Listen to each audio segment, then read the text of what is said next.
I want to talk about the future of EntreLeadership. What are you most excited about for the next decade of EntreLeadership? Well, EntreLeadership has world-class coaching right now. Our advisory groups and our executive coaching program is second to none. It is off the charts. We have world-class, unbelievably fabulous events. The EntreLeadership Summit is very possibly the best leadership event in America. It's off the chain. And Entre Master Series is very much meat and potatoes and, really hands-on stuff. And it's rich of soul. Those two live event products are just stellar. And so now we've got to get the digital piece of Elite, where people can access the content on their own time. They can access coaching and community on their own time. They can access tools on their own time. It's good, but we've got to get it to world class.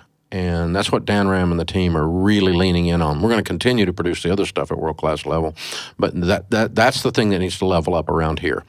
And as that levels up, the scale of the number of small businesses we can impact is going to be going through the roof. And because the accessibility to the content is just 24/7, and we will have gone through the iterations to figure out exactly how the small business person is going to consume the material, consume the tools, use the tools, contact their coach, be in a community, be in a mastermind group, and have the discussions with their advisory group, and all of those kinds of things. So how to weave all that together in a digital format, that's the work that's in front of us, but it's also the opportunity that's in front of us. Yeah, I love talking to business owners and leaders at our events and just hearing their stories and how the EntreLeadership principles interacted with their personal lives, their professional lives to impact their business. And it's fascinating to meet them year after year, and they go, oh man, we doubled our business last year, we did this, and we used the drivers, and we're in this stage now, and I love hearing those updates. It's just absolutely inspiring. When those light bulbs come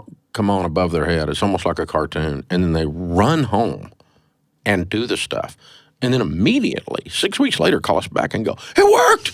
And of course it worked. We knew it was going to work. But it's just there's this excitement, this enthusiasm when you're frustrated as crud, and then you see a way through the forest. You got your machete out, but you're just tired of beating the trees and beating the brush with this machete, and all of a sudden there's light out there, and you go, oh! There's something that happens with that. It's powerful. Yeah. We give them the tools and empower them to do it, and they go do the hard work. Exactly. I love that. So before we leave, I've got you here. You've been in leadership now for 30 years now. I want to know, what is the leadership advice you find yourself giving the most? I don't know if it's advice as much as it is just empathy. That I don't think you ever arrive when it comes to dealing with your team and dealing with people. You ever arrive at a place where there's not something there that's disappointing you inside the people side of the equation, and there's not something there that's really exciting and really rewarding. And so, we've got people on our team that they have become the best version of themselves while on this team, and that is what you want if you're leading. And then you've got people that have just done horrendously horrible things. And so you've got the scars, and you've got if you've been doing this a while, and you've got this richness of soul of the times it's gone right. And there's plenty of both, actually. But to sit with someone and just share with them that is the journey, and they go, oh, God, I thought it was just me.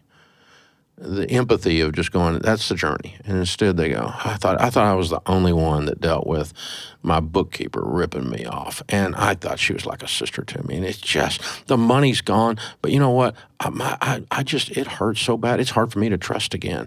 Or I thought I was the only one that get tears in my eyes when I see one of my young leaders step up and really step into the shoulder and things go really good, and they open their mouth and wisdom beyond their years comes out, and some of those words were my words that I inserted into them, and I get to see that as a leader. And when they, this is a EntreLeader playing this back to me, they go, I thought I was the only one that had that joy, that richness of soul.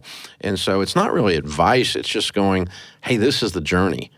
This is what it's about. And the people piece of it is the most rewarding and the most frustrating, and to just get to sit with EntreLeaders and say that out loud, and they go, oh, I thought I was the only one. Me too.